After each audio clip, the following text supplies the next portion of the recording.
يحبهم ويحبونه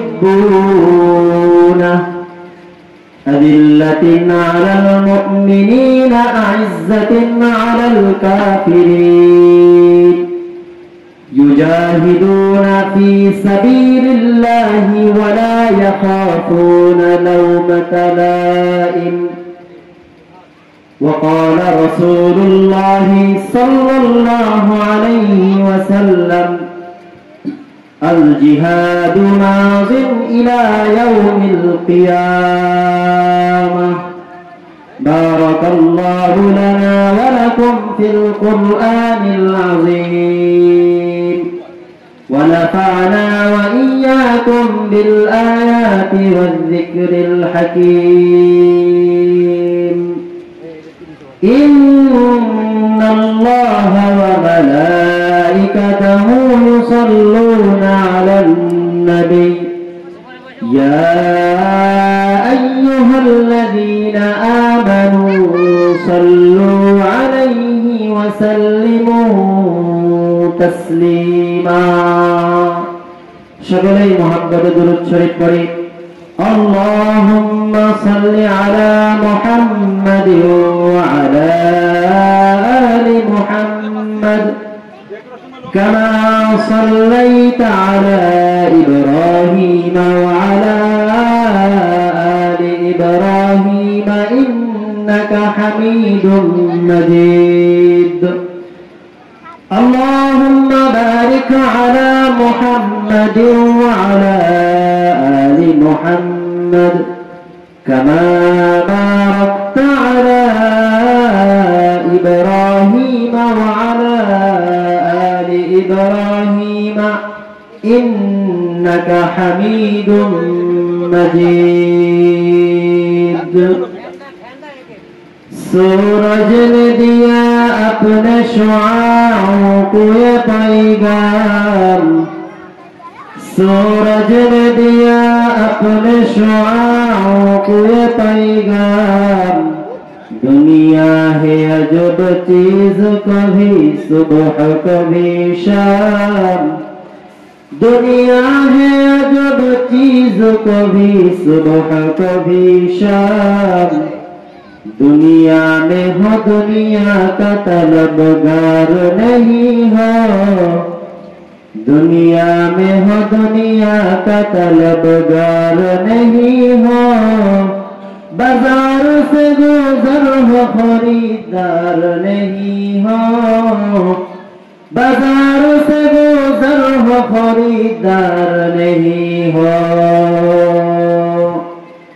तकबीर में कलिमा में नमाजों में अज़ा में तकबीर में कलिमा में नमाजों में अज़ा में आईना में इलाही से मिला नाम मोहम्मद आईना में इलाही से मिला नाम मोहम्मद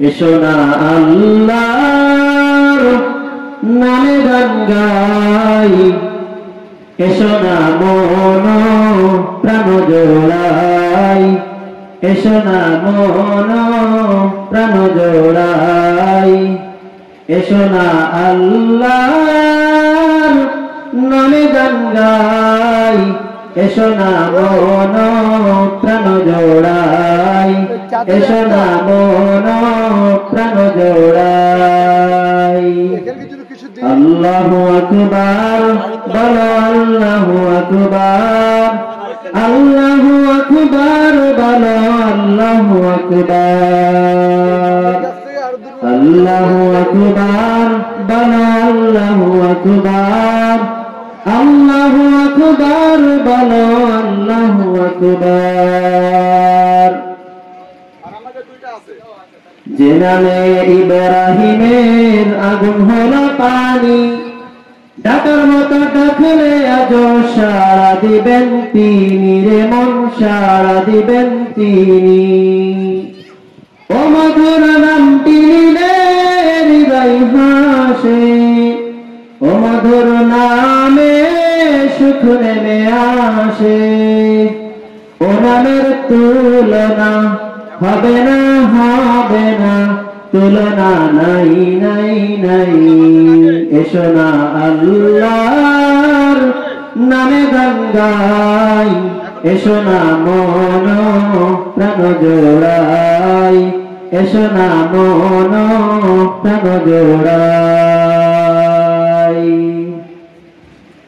ও মধুর নামটি নিলে হৃদয় হাসে, ও মধুর নামে সুখ নেমে আসে। ও নামের তুলনা মিলে না, মিলে না, তুলনা নাই নাই নাই। এসো না আল্লাহর নামে গান গাই, এসো না মন প্রাণ জোড়াই, এসো না মন প্রাণ জোড়াই। ও নামের ও মধুর নামটি মিটাই হতাশার জ্বালা, গলেতে পারো নামের মালা। ও মধুর নামটি মিটাই হতাশার জ্বালা, গলেতে পারো নামের মালা। ও নামের তুলনা হবে না, হবে না, তুলনা নাই নাই নাই। এসো না আল্লাহর নামে গান গাই, এসো না মন প্রাণ জোড়াই, এসো না মন প্রাণ জোড়াই। আলহামদুলিল্লাহ, বাইতুল নূর জামে মসজিদের উদ্যোগে অষ্টম বার্ষিক তাফসীরুল কোরআন ওয়াজ মাহফিলের সম্মানিত সভাপতি, প্রধান আলোচক, বিশেষ আলোচক, বিশেষ অতিথিবৃন্দ, পর্দার অন্তরালে অবস্থানরত শ্রদ্ধা সম্মানিত আমার মা এবং বোনেরা, আওয়াজ করে বলতে হবে, সমস্ত প্রশংসার মালিককে, সমস্ত ক্ষমতার উৎসকে। কেউ যেটা পারে না সেটা পারে কে? কেউ যেটা দেখে না সেটা দেখে কে? কেউ যেটা শুনেন না সেটা শুনেন কে? সে আল্লাহ পাক রব্বুল আলামিনের দরবারে আমরা হৃদয়ের গহীন থেকে সমস্ত শক্তিকে গলার মাঝ বরাবর এনে সমস্যার উচ্চ কণ্ঠে শরীরের সমস্ত শক্তিকে উজাড় করে দিয়ে কালিমাতুশ শুকর পড়ে আলহামদুলিল্লাহ। আলহামদুলিল্লাহ, আল্লাহ পাক রব্বুল আলামিনের মেহেরবানি যে আল্লাহ পাক রব্বুল আলামিন আমাদেরকে এই কোরআনের মাহফিল, হাদিসের মাহফিল, জান্নাতের বাগানে কিছু সময় দেওয়ার মতো তৌফিক দান করেছে। এজন্য রব্বে কারিমের বড়ই মেহেরবানি। সকলে আবারও কালিমাতুশ শুকর পড়ি আলহামদুলিল্লাহ। দেখা যাচ্ছে দোকানপাটে লোকের সমাগম বেশি। এখনো যারা এদিক ওদিক ঘোরাফেরা করছেন, দ্রুত মাহফিলের প্যান্ডেলে এসে বসে যান। যারা প্রতিযোগী বন্ধু ছিলেন, ছোট ছোট তলবে এলেন যারা ছিলেন, সকলে দোকানপাট থেকে মাহফিলের স্টেজে সকলে চলে আসো। যে যেখান থেকে মাহফিলের আওয়াজ শুনতেছেন, সকলেই মাহফিলের প্যান্ডেলে এসে জুড়ে মিলেমিশে বসে যান। আল্লাহর কোরআন থেকে, বিশ্বনবীর হাদিস থেকে কিছু কথা বলার প্রয়াস পাবো। ওমা তাওফীকুল মালিকুল আজিজুল আল্লাহ। মুহতারাম হাজিরিন, আমরা এমন এক সময় অতিক্রান্ত করছি, আমরা এমন এক সময় অতিবাহিত করছি যে সময় আমরা নির্বিঘ্নে নিশ্চিন্তায় নামাজ পড়তে পারছি, তাফসীরুল কোরআন মাহফিলের আয়োজন করতে পারছি, নির্বিঘ্নে আল্লাহ তাআলার ইবাদত বندگی করতে পারতেছি। কিন্তু বিশ্বের কোণে কোণে, বিশ্বের প্রান্তে প্রান্তে আমার মুসলমান ভাইরা ভালো নাই। ফিলিস্তিনে আমার মুসলমান ভাইরা ভালো নাই, আরাকানে আমার মুসলমান ভাইরা ভালো নাই। সর্বশেষ ইন্ডিয়ায় আমাদের মুসলমান ভাইয়েরা ভালো নয়। তারা ইচ্ছা করলেও নামাজ পড়তে পারতেছে না, তারা ইচ্ছা করলেও রোজা রাখতে পারতেছে না, তারা ইচ্ছা করলেও এলদিন শিক্ষা করার উদ্দেশ্যে মাদ্রাসায় পড়তে পারতেছে না। কারণ তাদের মাদ্রাসা, তাদের বাড়িঘর, তাদের মসজিদ সেগুলোকে বুলডোজার দিয়ে মাটির সাথে মিশিয়ে দিয়ে তাদের অঞ্চলটাকে মৃত্যু করে রাখা হয়েছে। সকলে বলেন ঠিক কিনা? ফিলিস্তিনের মতো জায়গায় যেখানে বাইতুল মাকদিস রয়েছে, মসজিদুল আকসা রয়েছে, সেখানে মুসলমানদেরকে অত্যাচার এবং নির্যাতন করা হচ্ছে। মায়ের কাঁধে সন্তানের লাশ, বাবার কাঁধে সন্তানের লাশ, সন্তানের কাঁধে পিতার লাশ, পিতার কাঁধে ছোট্ট শিশুর লাশ। ইসরায়েলি হায়না বাহিনীর আক্রোশে, তাদের আক্রমণে ছোট্ট ছোট্ট বাচ্চারা বোমের আওয়াজে আকাশে উড়ে যাওয়ার মতো অত্যাচার তাদের সহ্য করতে হচ্ছে। এক কথায় মুসলমানরা সারা দুনিয়ায় নির্যাতিত, নিষ্পেষিত। ভারতে সর্বশেষ ওয়াকফ বিল আইন পাশ করে মুসলমানদের হৃদয়ের মধ্যে রক্তক্ষরণ করেছে, মুসলমানদের হৃদয়ের মধ্যে চপেটাঘাত করেছে। মুসলমানদেরকে সারা বিশ্ব থেকে উৎখাত করার এক হীন চক্রান্ত তারা পরিচালনা করছে। মুহতারাম হাজিরিন, এই ওয়াকফ বিল আইনের মূল কথা হলো মুসলমানদের সম্পত্তি যেটাকে ওয়াকফ করে দেওয়া হয়েছে আল্লাহর জন্য, সেই সম্পত্তিতে হিন্দুত্ববাদীরা ভাগ বসানোর কায়দা করছে। হিন্দুত্ববাদী মোদী বাহিনী তারা মুসলমানদের ওয়াকফ কৃত যে জায়গা জমি আছে, সেই জায়গা জমিতে যত মসজিদ মাদ্রাসা আছে সেগুলোকে ভেঙে চূর্ণ বিচূর্ণ করে দিচ্ছে। চিল্লায় পড়েন নাউজুবিল্লাহ। সম্মানিত হাজিরিন, তারা যে নিয়মটা করেছে সেই নিয়মটা হলো মসজিদের কমিটিতে শুধু মুসলমানরা থাকতে পারবে না, প্রত্যেকটা মসজিদে কমপক্ষে 2টা করে হিন্দু ওই মসজিদের কমিটির মধ্যে ঢুকাতে হবে। একটু বলুন তো, আপনার মসজিদের কমিটিতে যদি 2 জন হিন্দু ঢুকায় তাহলে আপনার মসজিদটা কি ভালোভাবে চলবে? আপনি কি স্বাধীনভাবে আল্লাহর কোরআনের কথা বলতে পারবেন? আপনি কি স্বাধীনভাবে আপনার মসজিদটাকে পরিচালনা করতে পারবেন? না, পারবেন না। 2 দিন পরে আপনার মসজিদের মধ্যে ওই হিন্দুরাই বলবে মূর্তি এনে রাখা লাগবে, নতুবা মসজিদ থাকবে না। এমন একটা পরিস্থিতি সারা দুনিয়ায় আজ বিরাজমান। সারা দুনিয়ায় মুসলমানদেরকে ইহানত করা হচ্ছে, লাঞ্ছিত, বঞ্চিত, অত্যাচারিত, অপমানিত করা হচ্ছে। মুহতারাম হাজিরিন, এই সকল কাহিনী বলার একটা উদ্দেশ্য হলো মুসলমানদের উত্তরণের পথ এবং পন্থা বিশ্বনবী সেই 1450 বছর পূর্বে আমাদেরকে বাতলে দিয়ে গিয়েছেন।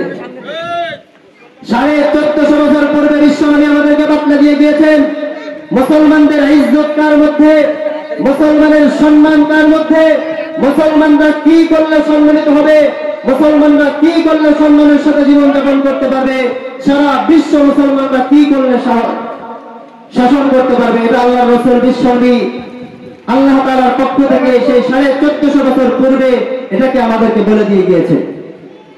মুহতারাম হাজিরিন, আল্লাহ রাসূল বিশ্বনবী মুহাম্মদুর রাসূলুল্লাহ আল্লাহ তাআলার পক্ষ থেকে যে বাণীটা আমাদেরকে দিয়ে গিয়েছেন যে তোমাদেরকে যদি বিশ্বের বুকে সম্মানের সাথে বাঁচতে হয়, বিশ্বের বুকে ইজ্জতের সাথে জীবনটাকে বাঁচিয়ে রাখতে হয়, তাহলে তোমাদের আল্লাহর দ্বীনের জন্য জিহাদের ময়দানে অবতীর্ণ হতে হবে। আল্লাহ রাসূল বিশ্বনবী বলেন, আল জিহাদু মাদিন ইলা ইয়াউমিল কিয়ামাহ, জিহাদ হলো এমন একটা ইবাদত যেটা কিয়ামত পর্যন্ত অবতীর্ণ থাকবে, কিয়ামত পর্যন্ত অবশিষ্ট থাকবে। কিন্তু জিহাদকে আমাদের পশ্চিমা বিশ্বের কিছু ধরাধারী কিছু নেতারা তারা জিহাদকে জঙ্গিবাদী বলে সাব্যস্ত করতে চায়। কিন্তু তাদের ভাষায় আমরা বলতে চাই, জিহাদ is not a terrorist act, it's a mission to establish piece in the world. জিহাদ কোন সন্ত্রাসী কার্যক্রম নয়, বরং জিহাদ হলো বিশ্বের বুকে শান্তি প্রতিষ্ঠা করার মিশন। চিল্লায় কোন ঠিক কিনা? জিহাদ হলো কোন সন্ত্রাসী কার্যক্রম নয়, জিহাদ হলো বিশ্বের বুকে শান্তি প্রতিষ্ঠার মিশন। মুসলমানরা যতদিন জিহাদের ময়দানে অবতীর্ণ হয়েছিল, মুসলমানরা যতদিন জিহাদের ময়দানে অগ্রসর হয়েছিল, মুসলমানরা জিহাদের ময়দানে অগ্রসর হওয়া পর্যন্ত তারা সম্মানের সাথে জীবন যাপন করেছে। মুহতারাম হাজিরিন, সর্বশেষ দেখেছেন আফগানিস্তানের মুজাহিদরা তারা দাড়ি টুপি পাগড়ি নিয়ে ন্যাটো বাহিনীর বিরুদ্ধে জিহাদের ময়দানে অবতীর্ণ হয়েছে। তারা নাকে খড় দিয়ে আব্বা আব্বা করতে পালাতে বাধ্য হয়েছে। চিল্লায় পান ঠিক কিনা? আমেরিকার বিশাল সৈন্যতা, আমেরিকার সৈন্য বাহিনীরা জিহাদের কাছে পরাভূত হয়ে, মোল্লাদের কাছে, মুন্সিদের কাছে পরাভূত হয়ে, পরাজিত হয়ে, অপমানিত, লাঞ্ছিত হয়ে তারা মুসলমানদের মাটি ছাড়তে বাধ্য হয়েছে। এই সকল কথাটা আমি ইতিহাস জানানোর জন্য একটু বলতেছি যে মুসলমানরা যতদিন জিহাদের ময়দানে ছিল, মুসলমানরা যতদিন আল্লাহর দ্বীনের উপর অটল এবং অবিচল ছিল, ততদিন মুসলমানরা ইজ্জতের জীবন যাপন করেছে, মুসলমানরা স্বাধীনতার জীবন যাপন করেছে, মুসলমানদের উপর অত্যাচার এবং নির্যাতন কেউ করতে পারে নাই। চিল্লায় পান ঠিক কিনা? এখন জিহাদের ময়দানে যুদ্ধ আমরা করতে গেলাম আর হয়ে গেল এরকম না। মুহতারাম হাজিরিন, সৈনিক হওয়া, ইসলামের সৈনিক হওয়া কোন সাধারণ বিষয় নয়। ইসলামের একজন সৈনিক হওয়া, দুনিয়ার বুকে ইসলামের একজন সৈনিকের খাতায় নাম লেখানো, এটা কোন সাধারণ বিষয় নয়। দুনিয়ায় একটা সেনাবাহিনী, নৌবাহিনী, বিমান বাহিনী, এমনকি সাধারণ বেসামরিক পুলিশ বাহিনীর সদস্য যদি হতে হয়, মুহতারাম হাজিরিন, কিছু ক্রাইটেরিয়া, কিছু মানদণ্ড লাগে না? নাই লাগে না? লাগে না? কিছু মানদণ্ড লাগে, কিছু ক্রাইটেরিয়া লাগে, কিছু বৈশিষ্ট্য তার মধ্যে থাকা লাগে। একটা সাড়ে 3 ফুট একটা মানুষ যদি সেনাবাহিনীতে ভর্তি পরীক্ষা দিতে যায়, ও কি টিকবে? কি বলেন? 4 ফুটের একটা মানুষ যদি পুলিশে অ্যাপ্লাই দিতে যায়, সে কি পুলিশে টিকবে? বলেন, টিকবে না। ঠিক তেমন আল্লাহ পাক রব্বুল আলামিন যাদের মাধ্যমে তার সুমহান দ্বীনকে দুনিয়ার বুকে কায়েম করবেন, তাদের কি কিছু ক্রাইটেরিয়া, কিছু মানদণ্ড থাকার প্রয়োজন আছে না নাই? অবশ্যই অবশ্যই তাদের কিছু ক্রাইটেরিয়া, কিছু মানদণ্ড থাকার প্রয়োজন রয়েছে। আমার আল্লাহ পাক রব্বুল আলামিন কোরআনের মধ্যে বলেন, ফাসাউফা ইয়াতিল্লাহু বিকওমিন ইউহিব্বুহুম ওয়া ইউহিব্বুনা। আল্লাহর দ্বীনের একজন সৈনিক হতে হলে, আল্লাহর দ্বীনের একজন মুজাহিদ হতে হলে তোমাকে 6টা গুণে গুণান্বিত হতে হবে, তোমাকে 6টা গুণের অধিকারী হতে হবে। তোমাদের মধ্যে যদি 6টা গুণ থাকে, আমার আল্লাহ পাক রব্বুল আলামিন তোমার এই নামটাকে আল্লাহর দ্বীনের একজন সৈনিকের খাতায় তোমার নামটাকে রিক্রুট করে নেবেন। চিল্লায় কোন সুবহানাল্লাহ। আল্লাহ পাক রব্বুল আলামিন যেই 6টা বৈশিষ্ট্য আল্লাহর দ্বীনের একজন সৈনিক হওয়ার জন্য বর্ণনা করেছেন, আমি একটা একটা করে সেই বৈশিষ্ট্যগুলো, সেই ক্রাইটেরিয়াগুলো বলবো। আপনারা নিজেদের জীবনের মধ্যে এই ক্রাইটেরিয়াগুলো বাস্তবায়ন করে আল্লাহর দ্বীনের সৈনিক হওয়ার জন্য চেষ্টা করবেন। পারবেন কি পারবেন না? আল্লাহ তাআলা তৌফিক দান করুন। সর্বপ্রথম যে ক্রাইটেরিয়া, যে মানদণ্ড আপনাদের লাগবে, সর্বপ্রথম আল্লাহ পাক রব্বুল আলামিন আপনাকে দেখে পছন্দ হওয়া লাগবে যে এই বান্দাকে দিয়ে আমার দ্বীনের একজন সৈনিকের কাজ হবে, একে দিয়ে আমার দ্বীন বিজয় হবে, একে দিয়ে কিছু হবে। একে যদি আমার দ্বীনের খাতায় রিক্রুট করে নেই, লিপিবদ্ধ করে নেই, তাহলে আমার দ্বীনের কিছু উপকার হবে। সর্বপ্রথম আল্লাহ তাআলা আপনাকে দেখে পছন্দ করতে হবে। যেমন আপনি সেনাবাহিনীতে ইন্টারভিউ দিতে গেলে, পুলিশ বাহিনীতে, বিমান বাহিনীতে, নৌবাহিনীতে ইন্টারভিউ দিতে গেলে কর্তৃপক্ষ যদি আপনাকে দেখে পছন্দ করে, তবে আপনি সিলেক্টেড, নতুবা আপনি আনসিলেক্টেড। কথাটা ঠিক কিনা? ঠিক তেমন আল্লাহ পাক রব্বুল আলামিন যদি আপনাকে সিলেকশন করে দেয় আরশে আজিম থেকে, তবে আপনি সিলেক্টেড। এই কথা আপনি মনে করতে পারেন না যে আমাকে বাদ দিয়ে কোনো কিছু হবে না, আমি বাদ দিয়ে ইসলাম চলতে পারে না, আমি ছাড়া ইসলামের কোনো উপকার হবে না। আমার আল্লাহ পাক রব্বুল আলামিন হাজারবার দেখিয়ে দিয়েছেন, হাজারবার দেখিয়ে দিয়েছেন, সাধারণ মানুষকে দিয়ে আল্লাহ পাক রব্বুল আলামিন দ্বীনের বড় কাজ দিয়েছেন। আর বড় বড় ক্ষমতাধর, বড় বড় ক্ষমতাবান, বড় বড় ক্ষমতাবাদীরা তারা সিংহাসনে বসেছিল, কিন্তু আল্লাহ পাক রব্বুল আলামিন তাদেরকে কান ধরে টেনে ওই সিংহাসন থেকে টেনে ফেলে দিয়েছেন। চিল্লাই কোন ঠিক কিনা? অতএব বোঝা গেল আল্লাহ পাক রব্বুল আলামিন যাকে চান, যার মাধ্যমে দিন বিজয় করতে চান, তার মাধ্যমেই আল্লাহ পাক রব্বুল আলামিন দিনের কাজ নেবেন। কোন ভাওতাবাজি এখানে চলবে না। চিল্লাই কোন ঠিক কিনা? অতএব আল্লাহ পাক রব্বুল আলামিনের দ্বীনের সৈনিক হতে হলে সর্বপ্রথম আল্লাহ তাআলার মাহবুব হওয়া লাগবে, আল্লাহর মহব্বতের পাত্র হওয়া লাগবে। এটা হলো সর্বপ্রথম ক্রাইটেরিয়া। আপনি যত বড় ব্যক্তি হন না কেন, আপনার চেহারা যত সুন্দর হোক না কেন, আপনার বংশ যত বড় হোক না কেন, আপনি যত ধনী হন না কেন, কোনো কাজে আসবে না যদি আল্লাহ তাআলার নিকট আপনি প্রিয় বান্দা না হন। আপনার কোনো কাজ নাই। চিল্লাই কোন ঠিক কিনা? আল্লাহ পাক রব্বুল আলামিন দেখিয়েছেন ফিরাউনকে কান ধরে টেনে ওই সমুদ্রের মধ্যে ডুবিয়েছেন, তার ক্ষমতা চূর্ণ বিচূর্ণ করে দিয়েছেন। মুসা আলাইহিস সালাতু ওয়াস সালাম সাধারণ জীর্ণ শীর্ণ একটা মানুষ, তাকে দিয়ে আল্লাহ পাক রব্বুল আলামিন ইসলামকে বিজয় করেছেন। চিল্লাই কোন কথাটা ঠিক কিনা?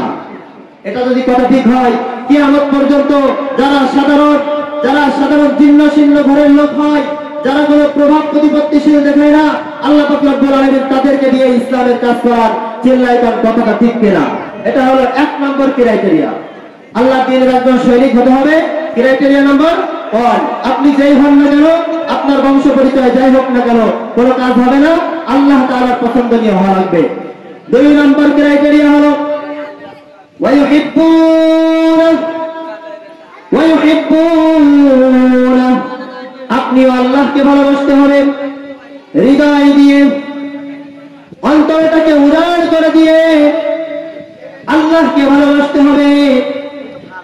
আল্লাহ পাক রব্বুল আলামিন আপনাকে ভালোবাসতে হবে, আপনিও আল্লাহকে ভালোবাসতে হবে।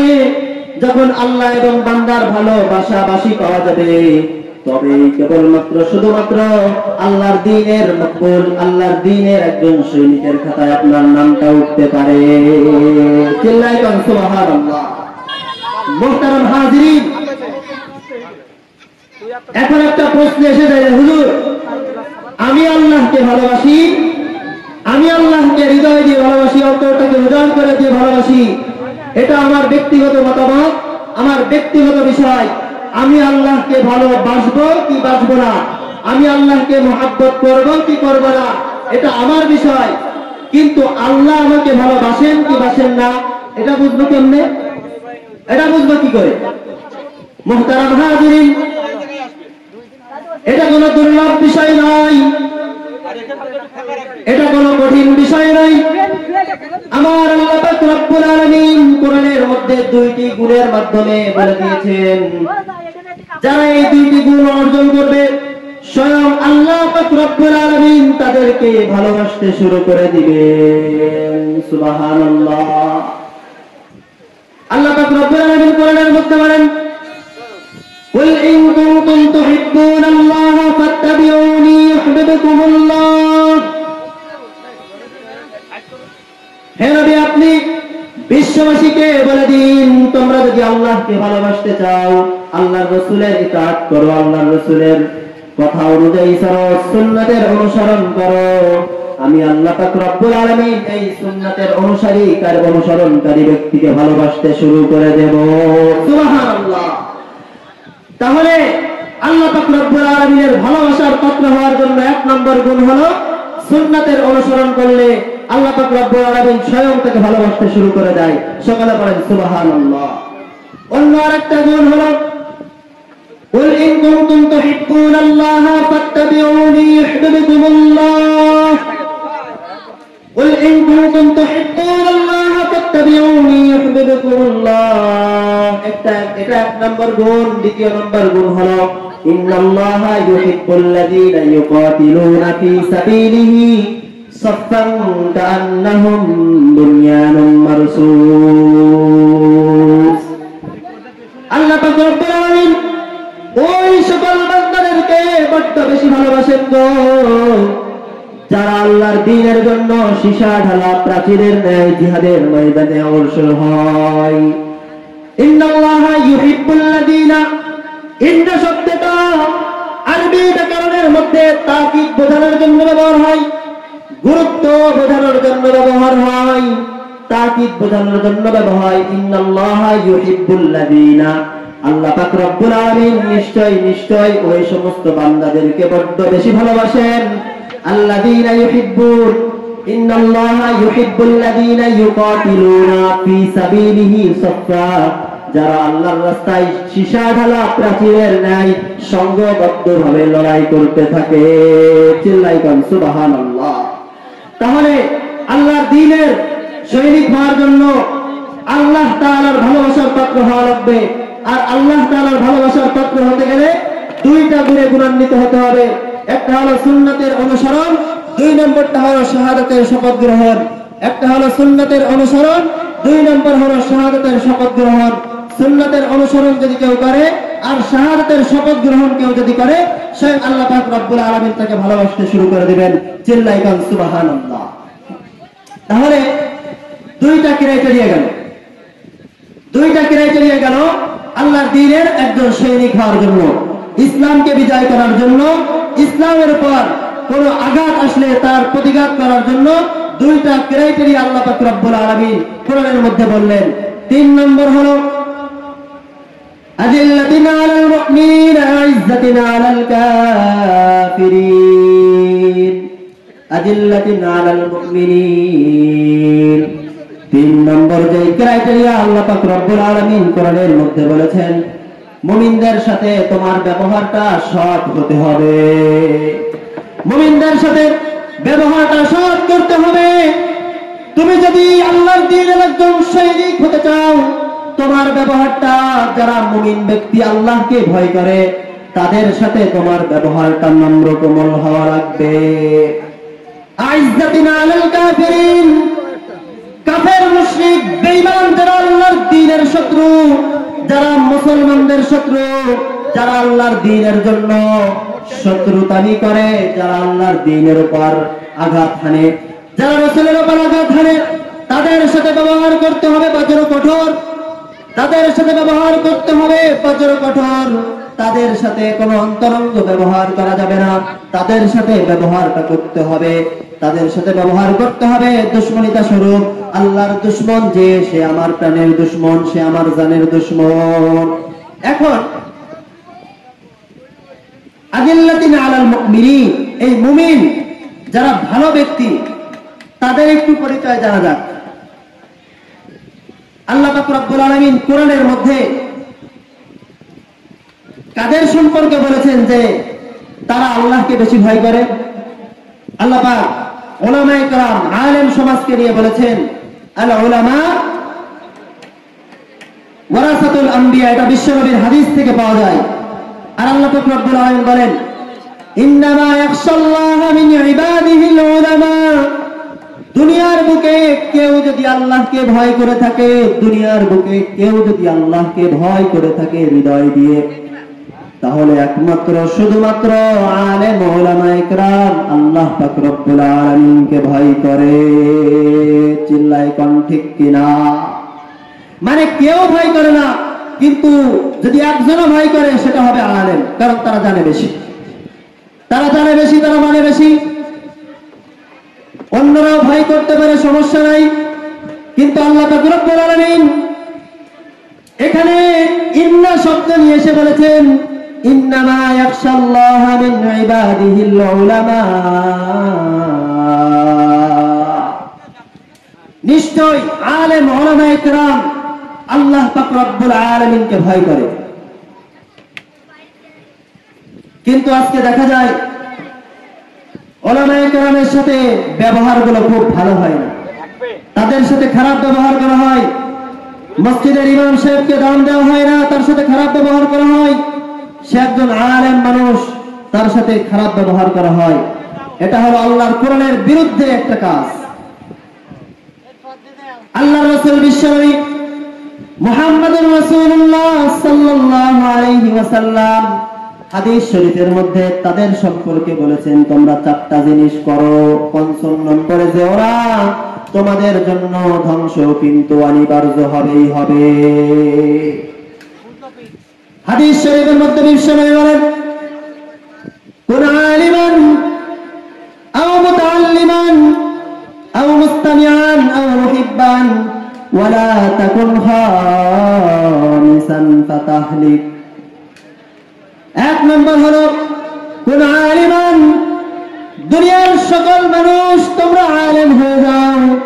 আও মুতাআল্লিমান, যদি আলেম না হতে পারো আলেমের ছাত্র হও। আলেম হতে পারো নাই, সমস্যা নাই, আলেমের ছাত্র হও। আলেমের ছাত্র অনেকে হতে পারে না। আও মুস্তামিয়ান, তাহলে আলেমের কথা শোনো, ওয়াজ মাহফিলে আসো, ওয়াজ মাহফিলে এসে বসো, আলেম ওলামায়ে কেরামের কথা শ্রবণ করো, তারা যেভাবে বলে সে পথে চলো, তাদের বিরুদ্ধাচরণ করো না। এখন মনে করেন কেউ কারাগারে চলে গিয়েছে, কেউ কারাগারে চলে গিয়েছে, সে ইচ্ছা করলেও হুজুরদের কথা শুনতে পারে না, তাদের পরামর্শ শুনতে পারে না, তাদের ওয়াজ শুনতে পারে না, তাদের কথা শুনতে পারে না, আমল করতে পারে না। তার জন্য কি আমল? বিশ্বনবী তাদের জন্য বলেছেন আও মুহিব্বান, হৃদয় দিয়ে অন্তরটাকে উজাড় করে দিয়ে তাদেরকে মহাব্বত করতে থাকো, তাদেরকে ভালোবাসতে থাকো, তাদের সাথে শত্রুতামি করো না। বিশ্বনবীর এক নম্বর কথা হলো কোন আলিমান, তোমরা আলেম হয়ে যাও। আলেম হতে পারো নাই, আলেমের ছাত্র হও। আলেমের ছাত্র হইতে পারো নাই, আলেমের কথা শোনো। আলেমের কথাও শুনতে পারতেছো না, আলেমকে মহাব্বত করো। ওয়ালা তাকুন খামিসান, পঞ্চম নম্বরে যে কিন্তু যেও না, পঞ্চম নম্বরে কিন্তু যেও না। ফাতাহলিক, ফাতাহলিক, ফাতাহলিক, তাহলে কিন্তু ধ্বংস তোমাদের অনিবার্য হবেই হবে। আমি কিন্তু নিজের কোনো কথা বলতেছি না, আমি বিশ্বনবীর হাদিস পড়তেছি আর হাদিসের তর্জমা করে আপনাদের অর্থ বলে দিচ্ছি। এখন আপনারা আলেম বিদ্বেষী হবেন নাকি আলেমকে মহাব্বত করবেন, তাদের কথা শুনবেন, এটা ডিসিশন আপনার।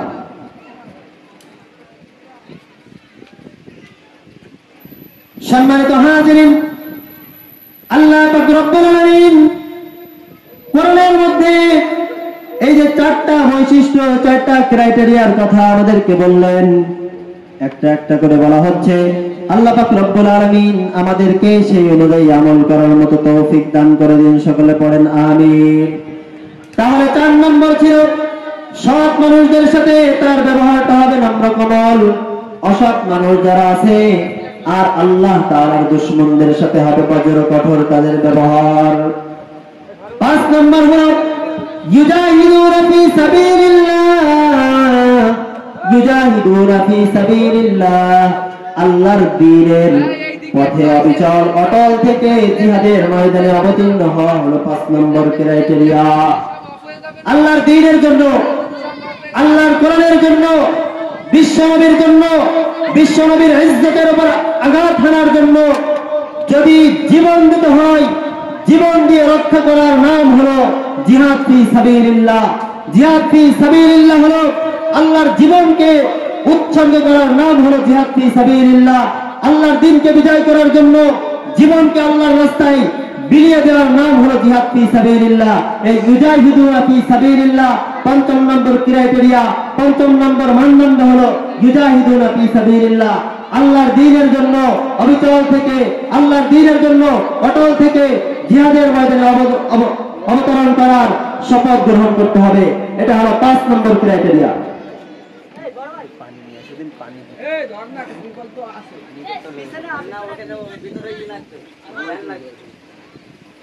6 নম্বর যে ক্রাইটেরিয়া, 6 নম্বর যে বৈশিষ্ট্য আল্লাহ পাক রব্বুল আলামিন কোরআনের মধ্যে বলেছেন, ওয়ালা ইয়াখাফুনা লাওমাতা লাইম, ওয়ালা ইয়াখাফুনা ফিল্লাহি লাওমাতা লাইম। আল্লাহর দ্বীনের উপর চলতে গেলে, আল্লাহর কোরআনের উপর আমল করে চলতে গেলে তোমাকে অনেকে অনেকভাবে গালি দিতে পারে, অনেকে অনেকভাবে অপদস্থ করতে পারে, অনেকে অনেকভাবে অপমানিত করতে পারে।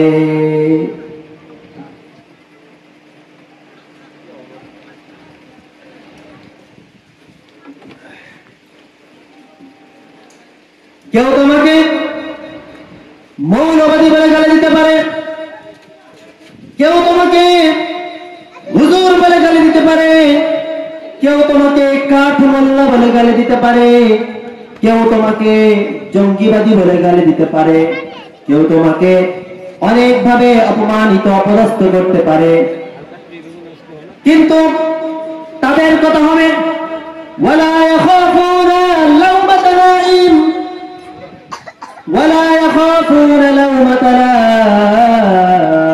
লাইম। তারা আল্লাহকে ভয় করবে, আল্লাহকে ভয় করবে, আল্লাহ ছাড়া দুনিয়ার কোন মানুষকে সে ভয় করবে না। যত বড়ই ব্যক্তিত্ব হোক না কেন, যত বড় ক্ষমতার অধিকারী হোক না কেন, যত বড় বংশের লোক হোক না কেন, যত বড় ক্ষমতার দাপটে থাকুক না কেন, তাদেরকে স্পষ্ট ভাষায় পয়গাম দিয়ে দিবে, তুমি আমাকে মোল্লা বলে গালি দিতে পারো, তুমি আমাকে কাঠ মোল্লা বলতে পারো, তুমি আমাকে জঙ্গিবাদী বলতে পারো, মৌলবাদী বলতে পারো, যা কিছু ইচ্ছা বলতে পারো, কিন্তু শুনে রাখো, এক আল্লাহকে রাজি খুশি করার যে মিশন নিয়ে অবতীর্ণ হয়েছি, আল্লাহকে নারাজ করে, আল্লাহকে অখুশি করে, আল্লাহকে নারাজ করে তোমাকে রাজি খুশি করতে পারবো না, আল্লাহকে নারাজ করে তোমাকে অখুশি করতে পারবো না, তোমাকে খুশি করতে পারবো না। আল্লাহর দ্বীনের জন্য যদি অস্ত্র ধরাতে হয় অস্ত্র দিতে প্রস্তুত, আল্লাহর দ্বীনের জন্য যদি রক্ত দিতে হয় রক্ত দিতে প্রস্তুত, আল্লাহর দ্বীনের জন্য যদি অর্থ সম্পদ বিলীন করে দিতে হয় অর্থ সম্পদ বিলীন করে দিতে প্রস্তুত, আল্লাহর দ্বীনের জন্য যদি সন্তানকে বিধবা সন্তানকে পিতৃহারা করতে হয় সেটার জন্য প্রস্তুত, আল্লাহর দ্বীনের জন্য যদি স্ত্রীকে স্বামীহারা করতে হয়, স্ত্রীকে বিধবা করতে হয়, তার জন্য আমরা প্রস্তুত। কিন্তু দ্বীনের বিষয় কোন ধরনের ছাড় দেওয়া যাবে না, আল্লাহর রাসূলের ইজ্জতের বিষয় কোন ধরনের ছাড় দেওয়া যাবে না। আল্লাহর দ্বীনের জন্য যদি জীবন দিতে হয়, জীবন দেওয়ার জন্য রাজপথে ময়দানে অবতীর্ণ হওয়ার জন্য প্রস্তুত থাকতে হবে। চিল্লাই গান কথাটা ঠিক কিনা? মুহতারাম হাজিরিন, একজন মুজাহিদ তার হৃদয়ের মধ্যে শাহাদাতের তামান্না থাকবে, তার হৃদয়ের মধ্যে মুজাহিদ হওয়ার তামান্না থাকবে, এটা একজন মুজাহিদের একটা তামান্না হবে, তবে সেই ইমানদার, নতুবা তার মৃত্যু হবে মুনাফিকি মৃত্যু। জিহাদ is not a terrorist act, it's a mission to establish peace in the world. জিহাদ এমন একটা মিশন যেটা শান্তি প্রতিষ্ঠার মিশন। জিহাদ কোন সন্ত্রাসী কার্যক্রম নয়, জিহাদ কোন জঙ্গিবাদী কার্যক্রম নয়। জিহাদের মাধ্যমে আল্লাহ পাক রব্বুল আলামিন মুসলমানদের ইজ্জত রেখেছেন, মুসলমানের সম্মান রেখেছেন। কথা বলেন, কথাটা ঠিক কিনা?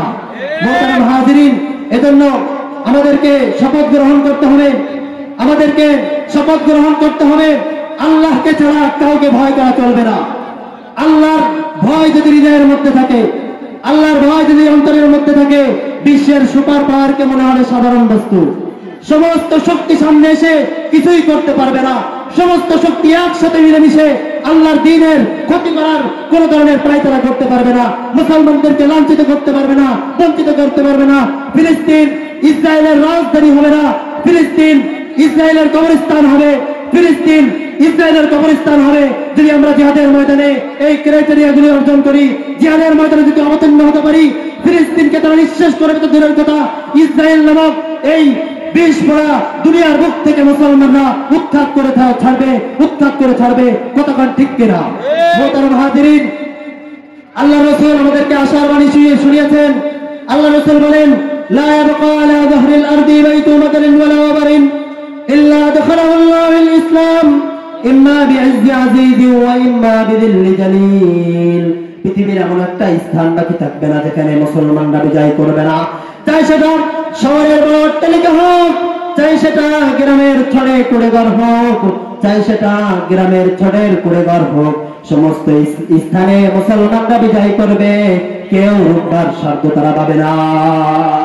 এটা বিশ্বনবী আমাদেরকে ভবিষ্যৎবাণী করে গিয়েছেন। বিশ্বনবী আমাদেরকে বলে গিয়েছেন, ও মুসলমান তোমরা ভয় পেও না, ও মুসলমান তোমরা ভয় পেও না, তোমাদের জন্য আমি আশার বাণী শুনিয়ে গেলাম। তোমরা যদি আল্লাহর উপর ভরসা করে, তোমরা যদি আল্লাহর উপর ভরসা করে, তোমরা যদি আল্লাহর উপর বিশ্বাস করে জিহাদের ময়দানে অবতীর্ণ হতে পারো, কাফের মুশরিকদের বিরুদ্ধে জিহাদের ময়দানে যুদ্ধে অবতীর্ণ হতে পারো, আমি আল্লাহ পাক রব্বুল আলামিন তোমাদেরকে ওয়াদা করতেছি, আমি আল্লাহ পাক রব্বুল আলামিন তোমাদেরকে ওয়াদা করতেছি, আমি আল্লাহ পাক রব্বুল আলামিন তোমাদেরকে বিজয় দিব ইনশাআল্লাহ। অতএব মুসলমানদেরকে যদি ইসলামের পক্ষে লড়তে হয়, আমরা লড়তে রাজি আছি না নাই? আছি না নাই? মুসলমানদের ইজ্জতকে যদি রক্ষা করতে হয়, আমার মা বোনদের ইজ্জত যদি রক্ষা করতে হয়, এ জীবন আল্লাহর দ্বীনের জন্য বিলিয়ে দেব। দ্বিধাবোধ করবো না ইনশাআল্লাহ। মোহতারাম হাজির, একটু ভাবুন, আপনার সুন্দর মেয়েটাকে যদি কাফের মুশরিকরা 5-6 জন মিলে ধর্ষণ করে আপনার কেমন লাগবে? মনে হবে এই জীবনটা আর থাকার দরকার নাই। আপনার মাকে যদি একদম ধর্ষণ করে আপনার কেমন অবস্থা হবে? ফিলিস্তিনের মুসলমানদেরকে, ফিলিস্তিনের মা বোনদেরকে এভাবে ধর্ষণ করা হচ্ছে, 10-12 জন মিলে এক একজনকে ধর্ষণ করা হচ্ছে, তাদের ইজ্জত লুণ্ঠন করা হচ্ছে, তাদের উপর নির্যাতন করা হচ্ছে, তাদের উপর অনাচার করা হচ্ছে। এভাবে মুসলমানদেরকে অত্যাচার এবং নির্যাতনের মধ্যে স্টিমরোলার চালিয়ে রাখা হচ্ছে। যদি আপনার নিজের ঘাটে পড়তো আপনি বুঝতেন, তখন বুঝে আসতো জিহাদের গুরুত্ব কত বেশি। মোহতারাম হাজিরিন, ইনশাআল্লাহ সুম্মা ইনশাআল্লাহ সেদিন বেশি দূরে নয় যেদিন আমেরিকার ওয়াশিংটন ডিসির হোয়াইট হাউসের কপালের উপর কালেমার পতাকা উড়বে, রাশিয়ার মস্কোর পতাকাতে আল্লাহু আকবারের ধ্বনি প্রতিধ্বনিত হবে, চায়নার পিকিং এর পতাকাতে আল্লাহু আকবারের ধ্বনি প্রতিধ্বনিত হবে। ভারতের লাল কেল্লা আবার মুসলমানরা শাসন করবে, ভারতের লাল কেল্লা আবার মুসলমানরা শাসন করবে। রূপবার স্বার্থ দুনিয়ার কারণায়, রূপবার স্বার্থ আসমান এবং জমিনের মধ্যে দুনিয়ার কারণায় ওয়াদা করেছেন আল্লাহ পাক রব্বুল আলামিন। আমরা বিশ্বাস করতে পারি মুসলমানরা যদি জিহাদের ময়দানে অবতীর্ণ হয়, আল্লাহর উপর ভরসা করে জিহাদের ময়দানে যদি অবতীর্ণ হয়, কাফের মুশরিকদের বিরুদ্ধে যদি সবচেয়ে অ্যাকশনে যেতে পারে, ডাইরেক্ট অ্যাকশনে যেতে পারে। আমরা মুসলিম বিশ্বকে আহ্বান জানাই, 57টা দেশ, ওআইসির যে দেশগুলো আছে, আপনারা একত্রিত হন, তাদের বিরুদ্ধে অ্যাকশন গ্রহণ করুন। ফিলিস্তিন ইসরায়েলের রাজধানী হবে না, জেরুজালেম ইসরায়েলের রাজধানী হবে না, জেরুজালেম ইসরায়েলের কবরস্থান হবে, জেরুজালেম ইসরায়েলের কবরস্থান হবে ইনশাআল্লাহ। আবার ওই ভারতে মুসলমানদের উপর অত্যাচার এবং নির্যাতন করা হচ্ছে, সেখানে ভারতের মসজিদগুলোকে ভেঙে মন্দির করা হচ্ছে, বাবরি মসজিদকে ভেঙে রাম মন্দির করা হচ্ছে, ওয়াকফ বিল পাশ করে মুসলমানদের অধিকার হরণ করা হচ্ছে। ও মুসলমান, আর কবে হুঁশ ফিরবে? আর কবে আমাদের জ্ঞান ফিরবে? এখন থেকে জিহাদের জন্য প্রস্তুত হন। এই ক্রাইটেরিয়া যেগুলো বললাম, 6টা ক্রাইটেরিয়া নিজের মধ্যে, অন্তরের মধ্যে বদ্ধমূল করুন। আল্লাহ দ্বীনের জন্য যখনই জিহাদের ময়দানে ডাক আসবে, আল্লাহ একরাম যখনই জিহাদের ময়দানে ডাক দিবেন, তখনই জিহাদের ময়দানে যেতে আল্লাহ পাক রব্বুল আলামিন আমাদের তৌফিক দান করেন। ওয়া আখির দাওয়ানা আলহামদুলিল্লাহ।